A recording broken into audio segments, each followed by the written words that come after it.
Welcome students, this is your 12th accountancy class. Today we will discuss very short questions of receipt and payment account. Today we will discuss very short question answers of receipt and payment account. The first, name the account which shows the classified summary of transactions of cash book in not for profit organization. आपको note for profit organisation में उस account का नाम बताना है जो आपको cash summary provide करता है. Answer is receipt and payment account. This is equivalent to cash book which records cash receipts and cash payments in receipt and payment account. Name any two items that appear on debit side of receipt and payment account. आपको receipt and payment side पे आने वाली दो items के नाम बताने हैं. The first is subscription from members and second is entrance fee. The first is subscription from members and second is entrance fee. Name any two items that appear on the credit side of receipt and payment account. अब आपको बताना है दो ऐसी items जो credit side में आती हो रिसिप्ट एंड पेमेंट में. Credit side receipt debit, payment credit, यानी कि आपके पास से पैसा चला गया. तो कोई सी भी ऐसी दो आइटम उठाओ जिसकी वजह से आपका पैसा चला गया हो. जैसे फर्नीचर परचेज कर लिया, मशीनरी परचेज कर ली, स्पोर्ट्स इक्विपमेंट परचेज कर लिया, किसी की पेमेंट कर दी, क्रेडिटर को पे कर दिया, किसी मोहन को पे कर दिया. इस तरह की आइटम्स पेमेंट साइड में आती हैं, like salaries and purchase of furniture. Give any one point of difference between cash book and receipt and payment account. आपको एक डिफरेंस क्लियर करना है कैश बुक में और रिसिप्ट एंड पेमेंट अकाउंट में. In a cash book all items are recorded in a chronological order. उनको day by day means कि हर रोज होने वाले ट्रांजैक्शन को हर रोज ही रिकॉर्ड किया जाता है, chronological way. Whereas in receipt and payment account the same items are recorded in a summary form at the end of year. लेकिन रिसिप्ट एंड पेमेंट अकाउंट में हम समरी फॉर्म में डालते हैं, यानी कि एक पूरे साल में टोटल कैश कितना आया, टोटल कैश कितना गया, कितने का टोटल फर्नीचर खरीदा, कितने का टोटल फर्नीचर आपने बेचा. What is meant by receipt and payment account? It is a classified summary of cash and bank transaction in respective of where they pertain to the current, preceding or succeeding period or are of capital or revenue nature. ये classified summary है cash transactions की और bank transactions की, जहां पर वो clarify नहीं करता कि ट्रांजैक्शन करंट ईयर की है, प्रीवियस की है या फिर नेक्स्ट ईयर की है. फिर वो ये भी नहीं बताता कि ये कैपिटल नेचर है या फिर रेवेन्यू नेचर है. Which item is recorded at the start of receipt and payment account? It start with the opening balance of cash in hand and cash at bank. ये अकाउंट स्टार्ट होता है cash balance से, चाहे वो cash in hand हो या bank का balance हो, और एंड भी इसी पे ही होता है कैश ट्रांजैक्शंस पे या फिर बैंक ट्रांजैक्शंस पे. What is the indicated by the closing balance of receipt and payment account? वही सेम क्वेश्चन कि आप क्लोजिंग बैलेंस में क्या दिखाओगे रिसीप्ट एंड पेमेंट अकाउंट में. Closing balance of this account discloses closing cash in hand and at bank और overdraft at bank. ठीक है, तीन चीजें लोगे, cash at bank, cash in hand या फिर बैंक ओवरड्राफ्ट. वो आपका क्लोजिंग बैलेंस आएगा. क्रेडिट साइड पे आएगा तो कैश इन हैंड और कैश एट बैंक आएगा. डेबिट साइड पे आएगा तो बैंक ओवरड्राफ्ट आएगा. What is the basis of accounting followed while preparing the receipt and payment account? What is the basis? आपको कौन सा बेस के अकॉर्डिंग अकाउंटिंग कंसेप्ट को तैयार करना है, किसके? रिसीप्ट एंड पेमेंट अकाउंट के. दो तरह के बेसिस होते हैं, कैश बेसिस, अक्रूवल बेसिस. दो बेस. तो रिसीप्ट एंड पेमेंट अकाउंट का कौन सा बेस होता है? Cash base. It is necessary to draw a balance sheet with receipt and payment account. Is it necessary? क्या जरूरी है to draw a balance sheet? Balance sheet draw करना with receipt and payment account, receipt and payment account के साथ? No, because receipt and payment account is prepared on cash basis, क्योंकि ये cash basis पर prepare किया जाता है, while balance sheet is prepared on accrual basis, जबकि balance sheet accrual basis पे तैयार की जाती है।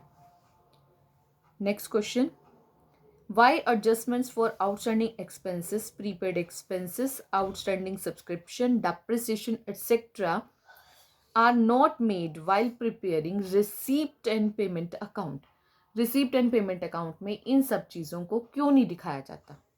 Because receipt and payment account is prepared on cash basis of account, क्योंकि receipt and payment account cash basis के आधार पर तैयार किया जाता है और उसमें कोई भी ऐसी ट्रांजैक्शन जो आउटस्टैंडिंग बेसिस पर हो, जो कैश में ना मिली हो, उसको नहीं लेते। तो जितने भी आउटस्टैंडिंग होंगे कंसेप्ट्स, उनका क्या मतलब हुआ कि वो हमें कैश में मिले ही नहीं है, इसीलिए उनको रिकॉर्ड नहीं किया जाता। वो सिर्फ कैश ट्रांजैक्शंस के थ्रू काम करता है, जितना कैश आएगा उसे रिकॉर्ड करेगा, जो कैश जाएगा उसे रिकॉर्ड करेगा। जो चीज़ हमें कैश में रिसीव नहीं हुई, यानी कि नॉन कैश ट्रांजैक्शन को, चाहे वो कैपिटल नेचर में हो चाहे वो रेवेन्यू नेचर में हो, रिकॉर्ड नहीं करता। Why depreciation on fixed assets is not recorded in receipt and payment account? Why depreciation on fixed assets? Depreciation on fixed assets को हम रिकॉर्ड नहीं करते, कहाँ? रिसीप्ट एंड पेमेंट अकाउंट में। Depreciation is a non cash expenditure.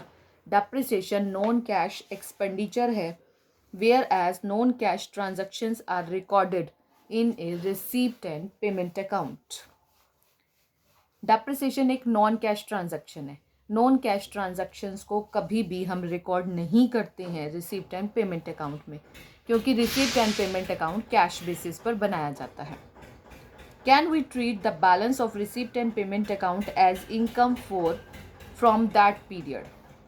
No, we can not treat the balance of receipt and payment account as income. हम receipt and payment account के balance को income की तरह show नहीं करते, क्योंकि ये कैश बेसिस पर बना है। तो इसीलिए इसका ओपनिंग बैलेंस और इसका क्लोजिंग बैलेंस दोनों ही कैश इन हैंड या फिर कैश इन बैंक या फिर बैंक ओवरड्राफ्ट ही निकलता है। Name the account in which expenses and incomes of not for profit organisation are shown in a summarised form at the end of year. आपको उस account का नाम बताना है नॉट फॉर प्रॉफिट ऑर्गेनाइजेशन में, जो कि शो किया जाता है समरी के फॉर्म में लास्ट ईयर में। That is income and expenditure account. Answer is income and expenditure account. Next question is state the nature of income and expenditure account. आपको स्टेट बताना है। स्टेट का मतलब होता है कि उसका नेचर क्या है। It is like a profit and loss account of profit seeking entity. जैसे कि प्रॉफिट सीकिंग एंटिटी में प्रॉफिट एंड लॉस अकाउंट बनाया जाता है, ऐसे ही नॉट फॉर प्रॉफिट ऑर्गेनाइजेशंस में प्रॉफिट एंड लॉस अकाउंट की तरह रिसीप्ट एंड पेमेंट अकाउंट बनाया जाता है। इसको बोलते हैं स्टेट। ठीक है, आपको उसके नेचर के बारे में बताना है कि किस तरह का उसका नेचर है। This is like to P&L account. State any one specific feature of income and expenditure account. आपको एक फीचर बतानी है किसकी? इनकम एंड एक्सपेंडिचर अकाउंट की। It records income and expenditure of the current year only. It records, ये record करता है क्या? इनकम एंड एक्सपेंडिचर को करंट ईयर के only. Why is income and expenditure account prepared? Income and expenditure account क्यों बनाया जाता है? It is prepared to ascertain the excess of income over expenditure or vice versa during a particular period. ये prepare होता है excess of income over expenditure निकालने के लिए या excess of expenditure over income निकालने के लिए during a particular period. By whom an income and expenditure account is prepared? कौन income and expenditure account prepare करता है? It is prepared by not for profit organisations.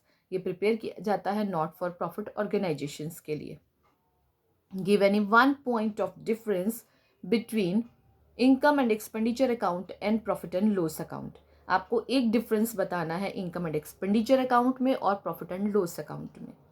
Income and expenditure account is prepared by the organisation whose sole aim is to provide services. Not for profit organisation किस लिए बनाई जाती हैं? जिनका main M क्या होता है? सिर्फ सर्विस प्रोवाइड करना, and not to earn profit, वो प्रॉफिट नहीं कमाती हैं. Whereas profit and loss account is prepared by the organization whose main aim is to earn profit. लेकिन प्रॉफिट एंड लॉस अकाउंट उनके द्वारा बनाया जाता है जिनका मेन एम केवल प्रॉफिट कमाना होता है.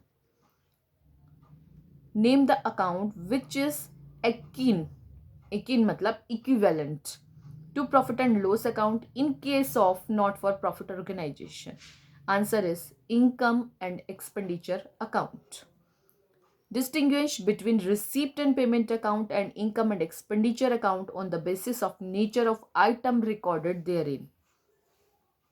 आपको डिफरेंस क्रिएट करना है रिसीप्ट एंड पेमेंट अकाउंट में और इनकम एंड एक्सपेंडिचर अकाउंट में. किस बेस पर? नेचर के बेस पर.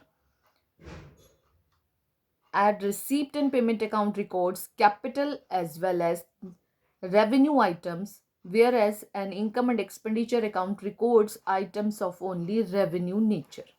Clear? Receipt and payment account distinguish नहीं करता. किस में? कैपिटल नेचर के आइटम्स में और रेवेन्यू नेचर के आइटम्स, वो दोनों को रिकॉर्ड करता है क्योंकि वो कैश बेसिस पर बनाया जाता है. But income and expenditure account is prepared on accrual base. This creates the difference between revenue nature and capital nature. That's why it records only revenue kind of nature. Which financial statement is the real account in case of not for profit seeking entity? Financial statement एक real account है, ठीक है. Which financial statement is a real account in case of not for profit organization? अगर not for profit organization हो तो वहां पे real account financial position की कौन सा अकाउंट होगा?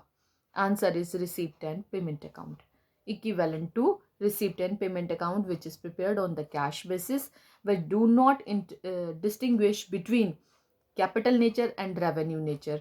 It takes the real nature, debit what comes in and credit what goes out.